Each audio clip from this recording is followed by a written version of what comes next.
जय श्री राम, जय गौ माता, हर हर महादेव।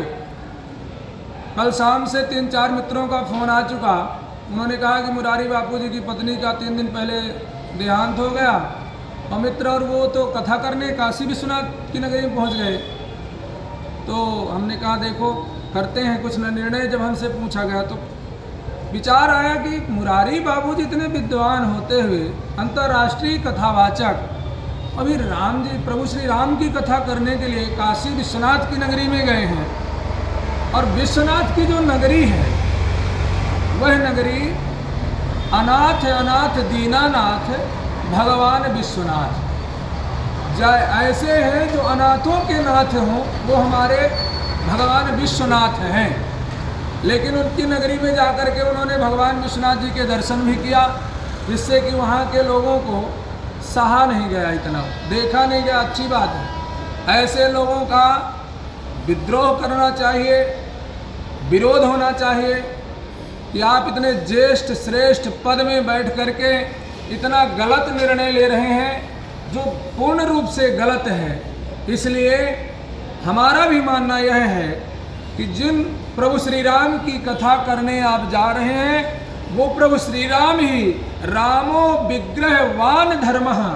अरे जब मर्यादा पुरुषोत्तम राम ही स्वयं धर्म के संस्थापक हो गए, हमारी धर्म ध्वजा के प्रमुख हो गए, आप उनकी कथा धर्म के विरुद्ध करने जा रहे हैं, शास्त्र के विरुद्ध करने जा रहे हैं। आपसे मीडिया पूछ रही है, लोग पूछ रहे हैं कि आप किस आवेश किस अवशेष पर आप कथा कर रहे हैं। तो कहते हैं मैं वैष्णव हूँ। तो वैष्णवों के लिए भी कहा गया है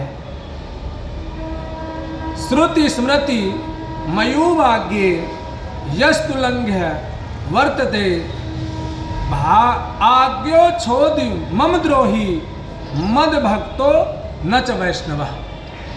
मतलब भगवान श्री राम स्वयं कहते हैं कि जिसने वेद पुराण स्मृति इन चीज़ों को इनकी बातों को ना माने, शास्त्रों की बातों को ना मान करके वह शास्त्र विरुद्ध कार्य करे, वह मेरा सबसे बड़ा द्रोही माना जाता है।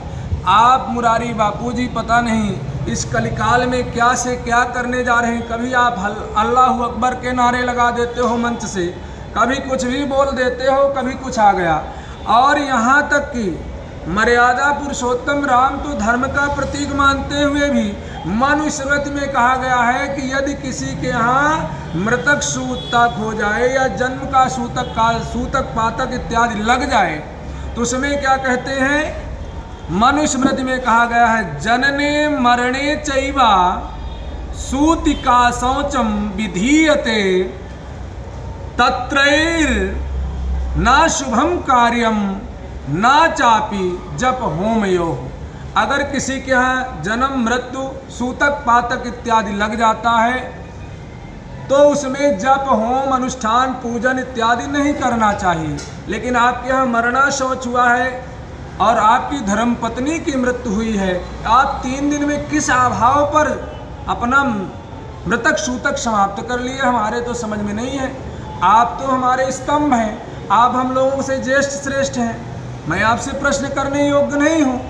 परंतु आप जिस प्रकार से शास्त्र विरुद्ध निर्णय लेकर के कथा करने विश्वनाथ की नगरी में गए हैं, ये मेरा मानना है कि पूर्ण रूप से गलत है। क्योंकि श्री गरुड़ पुराण में भी कहा गया है 10वें दिवसे क्षौर्यम बंधवानां च मुंडनम क्रिया कर्तु सुतस्यापि पुनर्मुंडन माचरे।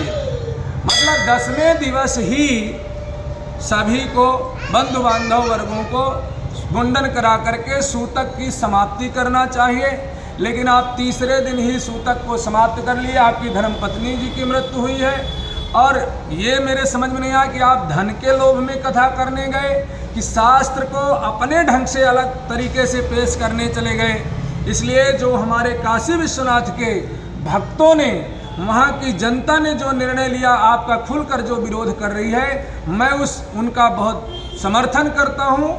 और आपसे भी निवेदन करूँगा कि आप हम सबके स्तंभ हैं, ज्येष्ठ श्रेष्ठ हैं, आपसे देख करके हम युवा पीढ़ी अपनाते हैं, आप जैसे विद्वानों को देख करके। इसलिए आप ऐसा कोई गलत निर्णय ना लें धन के लोभ में, या किसी कारणवश मन गढ़त अपने वेद शास्त्र पेश ना करें जिससे हमारे शास्त्रों का, वेदों का उल्लंघन हो और उसकी क्षति पहुँचे। वैसे भी देश में बहुत से आतताई लोग हैं, कभी कोई नीला कबूतर बन के आ गया, कभी कोई काला कबूतर बन के आ गया, कोई किसी तरह बन के आता है, हमेशा हमारे धर्म का विरोध करता है। तो इसलिए आग्रह है कि आप जो ये पटांग कार्य करते हैं मुरारी बापूजी, इस पर अपने लगाम लगाएं और कथा को तुरंत स्थगित करें। दूसरा, यज्ञ, इस अवस्था पर यज्ञ कथानुष्ठान कराने वाला यजमान और वक्ता व्यास, ये दोनों पाप के भागीदार हैं। इसलिए दोनों को विशेष ध्यान देना चाहिए कि सूतक पातक में ऐसा कोई कार्य ना करें, कोई यज्ञ अनुष्ठान कथा वाचा ना करवाएं जिससे जो हमारे शास्त्र के विरुद्ध हो। ध्यान रखें। जय श्री राम, जय गौ माता।